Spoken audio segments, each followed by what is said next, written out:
بسم اللہ الرحمن الرحیم نحمدہ و نصلی علی رسولہ الکریم اما بعد اعوذ باللہ من الشیطان الرجیم بسم اللہ الرحمن الرحیم السلام علیکم ورحمۃ اللہ وبرکاتہ۔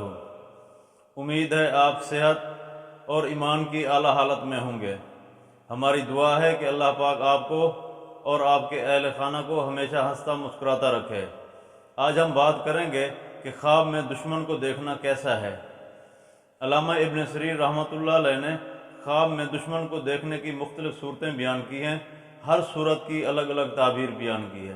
مثلا خواب میں دشمن کو دیکھنا، خواب میں دشمن کو بوسہ دینا، خواب میں دشمن پر غالب آنا، خواب میں دشمن کا آپ پر غالب ہونا، یا خواب میں دشمن کو مرا ہوا دیکھنا وغیرہ۔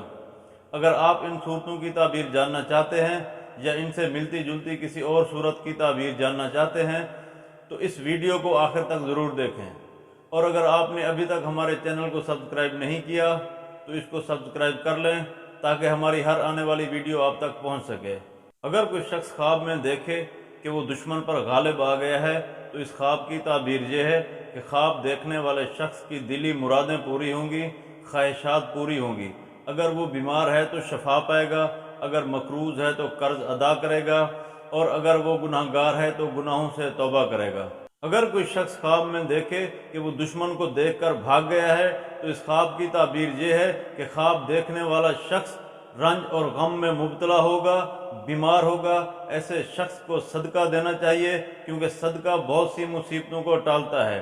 اگر کوئی شخص خواب میں یہ دیکھے کہ اس نے دشمن کو بوسہ دیا ہے تو اس کی تعبیر یہ ہے کہ اس کی دشمنی ختم ہوگی، دوستی کا ہاتھ بڑھائے گا۔ اگر کوئی شخص خواب میں یہ دیکھے کہ دشمن اس پر حاوی ہو گیا ہے یا دشمن اس پر غالب آ گیا ہے تو اس خواب کی تعبیر یہ ہے کہ یہ شخص غم اور رنج اٹھائے گا، نقصان ہوگا اور اس کو ناکامی ہوگی۔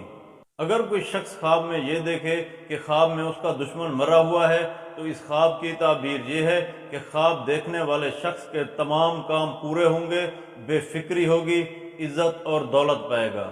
اگر کوئی شخص خواب میں یہ دیکھے کہ اس کی کسی سے دشمنی ہو گئی ہے تو اس خواب کی تعبیر یہ ہے کہ خواب دیکھنے والے شخص کی اس شخص کے ساتھ دوستی ہوگی، محبت ہوگی، قربت بڑھے گی۔